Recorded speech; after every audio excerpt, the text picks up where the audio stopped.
Hay un momento, quizás lo has vivido, en que estás sentado en algún lugar tranquilo, tal vez temprano en la mañana, antes de que el día haya comenzado del todo, y algo se siente raro. No malo, exactamente. Solo extraño. Como si estuvieras observando tu vida desde una leve distancia. Como si estuvieras ahí, pero no del todo dentro de ella. Y entonces suena el teléfono. Alguien necesita algo. El día comienza, y lo que sea que era ese momento extraño y silencioso, desaparece. La mayoría de las personas llama a ese momento conciencia, un pequeño bolsillo de quietud antes del ruido, y lo tratan como un buen extra, unos pocos segundos de paz antes de volver a lo real. Pero, ¿y si ese momento no era la interrupción? ¿Y si ese era lo único real que estaba ocurriendo? Y todo lo que vino después fue la interrupción. Esta es la pregunta con la que quiero quedarme hoy. ¿Estás despierto? ¿O solo eres consciente? Porque no son lo mismo, y la diferencia entre ambos podría ser lo más importante que nunca pensaste en buscar. Déjame describir cómo la mayoría de nosotros atraviesa la vida, y me incluyo completamente en esto. Nos despertamos por la mañana y de inmediato estamos orientados. Sabemos quiénes somos, nuestro nombre, nuestro rol, nuestras responsabilidades. Sabemos qué día es, qué hay en la lista, qué quedó sin resolver del día anterior. En segundos, la mente ya está corriendo, clasificando, planeando, preparándose, esperando. Y esto se siente como estar presente. Se siente como compromiso, se siente como estar vivo, funcional y responsable.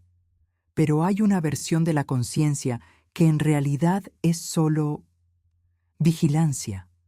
La mente observando todo, catalogando todo, juzgando todo, incluso a sí misma. ¿Manejé eso bien? ¿Estoy haciendo suficiente? ¿Es esto lo que se supone que debe sentirse mi vida? Ese monitoreo constante. Eso es lo que yo llamaría la mente condicionada. Algunas tradiciones espirituales lo llaman el ego, y no es un villano. En realidad está tratando de ayudar.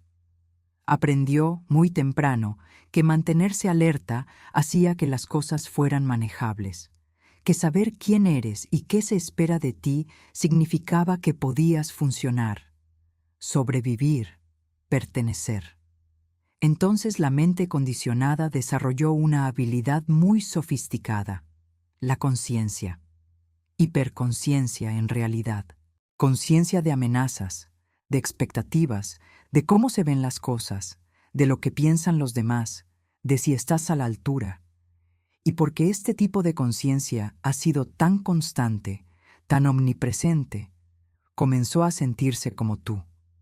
Te convertiste en el observador, el narrador de tu propia vida, el que siempre está ligeramente detrás del cristal, observando y respondiendo. Y aquí es donde se pone interesante, y también un poco inquietante. La mayoría de las prácticas espirituales, tal como las entendemos típicamente, funcionan dentro de este mismo marco. Aprendemos a ser mejor conscientes, más atentos, más intencionales. Notamos nuestros pensamientos, etiquetamos nuestras emociones, hacemos una pausa antes de reaccionar.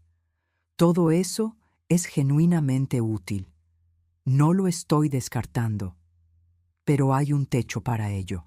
Porque mientras el que observa permanezca sin ser cuestionado, mientras el observador se asuma como real y sólido y separado, seguimos dentro de la misma habitación. Solo hemos reorganizado los muebles. La conciencia en este sentido todavía trata sobre algo. Tiene un objeto. Nota esto y no aquello. Llega y se va. Mejora con la práctica y se deteriora bajo el estrés. La conciencia, en este sentido, es una función muy refinada, pero aún una función de una mente que cree que es pequeña, separada y navegando un mundo que es esencialmente exterior a ella misma. Y esa creencia, ese supuesto silencioso y fundamental, es exactamente donde necesitamos mirar. Aquí es donde algo cambia para mí, y cambió a través de una enseñanza que quiero mencionar, no como un requisito, sino como una referencia. Se llama Un curso de milagros y aborda todo esto desde un ángulo muy particular.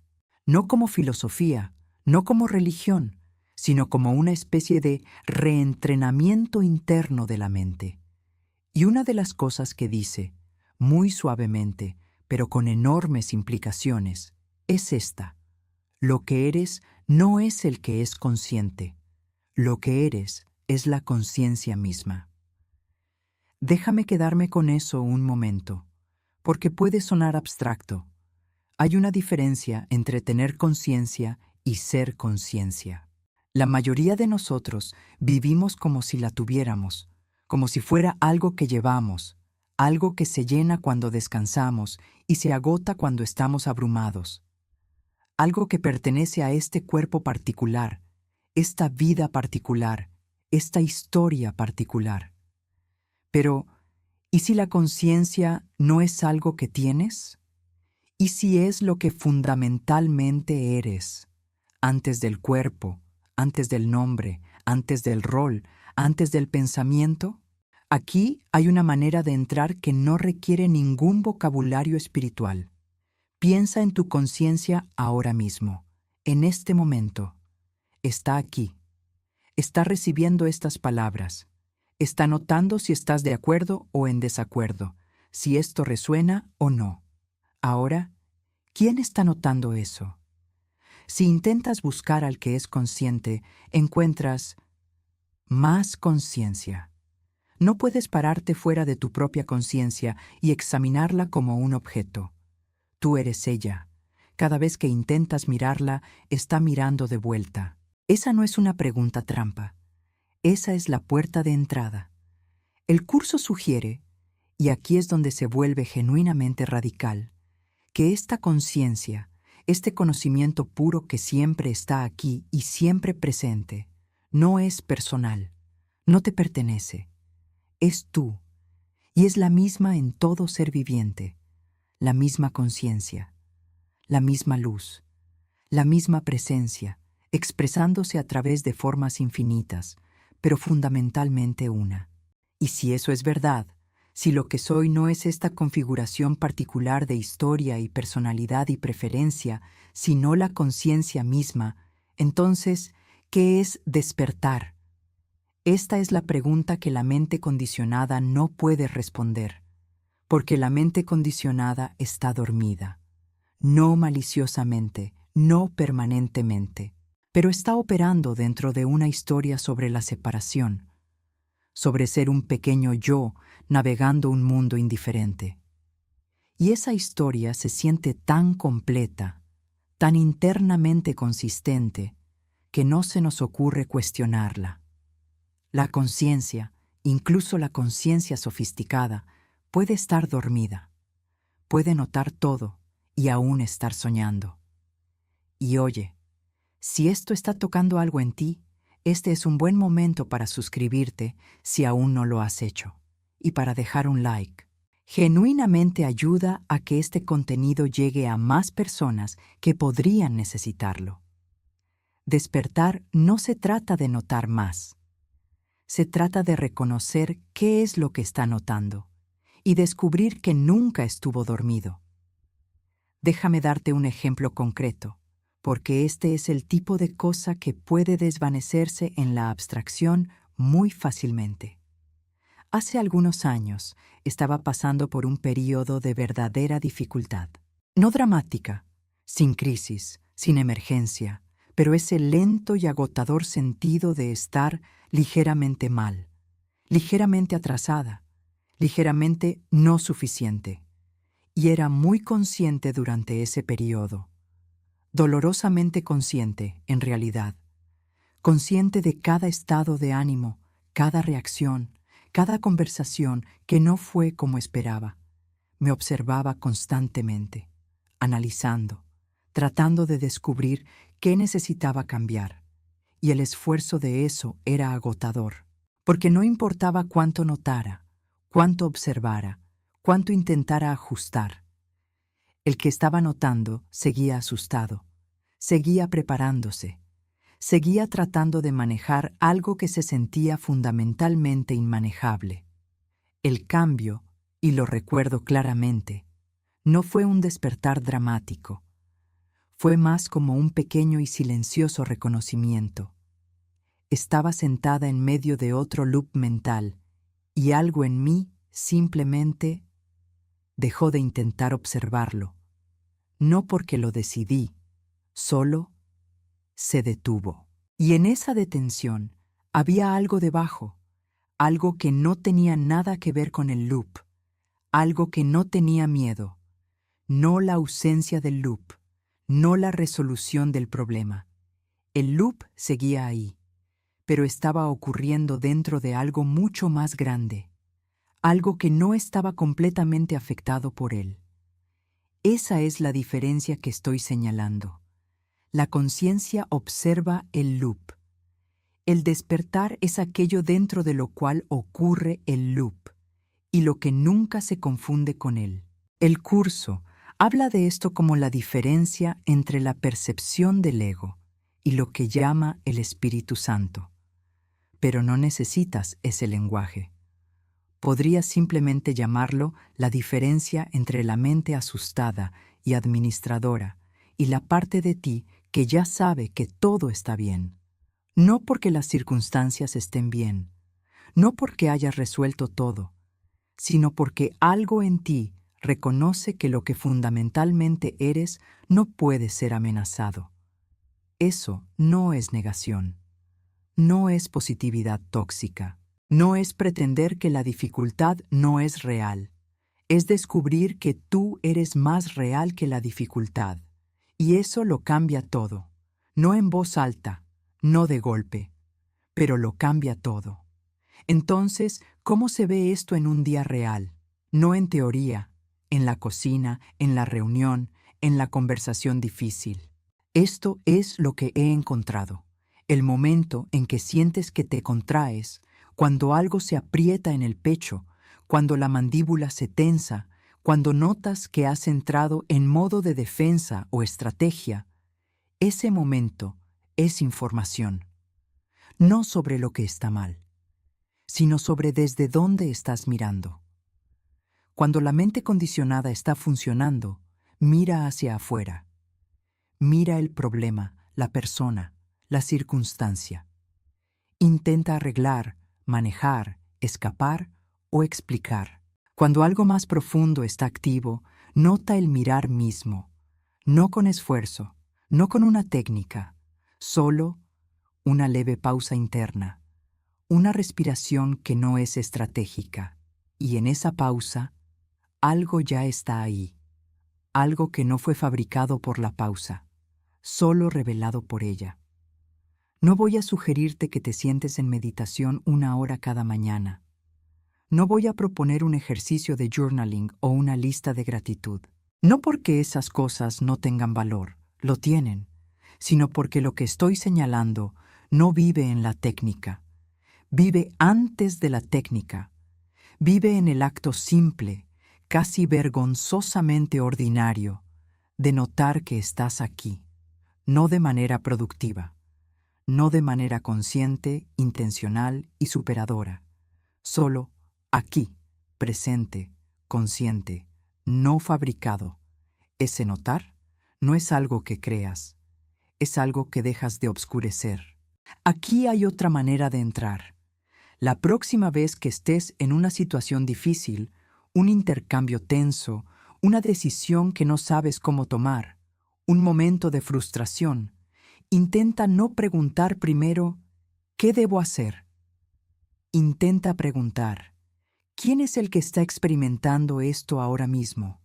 No filosóficamente, prácticamente. Mira de verdad. ¿Dónde está el yo que está molesto? ¿Dónde vive? ¿Puedes encontrarlo como un objeto? ¿O encuentras solo más conciencia mirando de vuelta? Esa indagación no siempre producirá un cambio dramático, pero introducirá una pequeña brecha entre tú y la experiencia. Y esa brecha, ahí es donde vive la libertad. Ahí es donde algo distinto a la respuesta condicionada se vuelve posible. El curso habla de esto como el momento de elegir de nuevo. No elegir correctamente, no elegir espiritualmente, solo elegir. Reconocer que no estás obligado a seguir el pensamiento más ruidoso en la sala, que tienes la capacidad de pausar, de mirar de manera diferente, de dejar que algo más lidere. ¿Y qué lidera cuando la mente condicionada retrocede por un momento? En mi experiencia y en lo que he estudiado y lo que se siente más verdadero, lo que lidera es algo silencioso, algo sin agenda, algo que no necesita ganar, algo que es, hasta donde puedo ver, lo más cercano al amor que he encontrado. No el amor como emoción, el amor como fundamento. Algo sobre lo que te paras en lugar de algo que sientes. Entonces, ¿estás despierto o solo eres consciente? A estas alturas, creo que sabes que no estoy preguntando sobre tu horario de sueño. Estoy preguntando algo más fundamental. ¿Eres el observador? ¿O eres aquello dentro de lo cual ocurre la observación? ¿Eres la voz en tu cabeza que narra tu vida? ¿O eres el silencio que permite que ocurra la narración? ¿Eres la historia? ¿O el que puede sostener la historia sin ser definido por ella? La verdad hermosa y ligeramente desorientadora es: no tienes que resolverlo, no tienes que lograrlo, no tienes que convertirte en algo que no eres, porque el despertar no es un destino, no es un estado al que llegas después de suficiente práctica, o suficiente sufrimiento, o suficiente percepción. Es, ahora mismo debajo de todo, ya lo que eres. La mente condicionada escuchará eso e inmediatamente intentará hacer algo con ello. Intentará sentirlo, confirmarlo, medirlo. Pero la parte de ti que ya sabe de lo que estoy hablando, la parte que reconoció algo familiar en todo esto, esa parte no necesita hacer nada. Solo necesita ser notada. Y en el momento en que lo es, aunque sea por un segundo, algo cambia. No porque hayas cambiado, sino porque recordaste. Eso, hasta donde puedo decir, es lo que realmente es despertar. No una explosión de luz, no una transformación permanente. Solo recordar una y otra vez lo que siempre fue verdad. No eres el sueño. Eres el que sueña. Y más que eso, eres la conciencia que sostiene incluso al soñador. Y la conciencia, a esa profundidad, tiene otro nombre. Se llama amor. Si no conoces un curso de milagros, podría decir que es un tratado sobre el amor, y enseña que solo el amor es real. Muchas gracias. Nos vemos en el próximo video.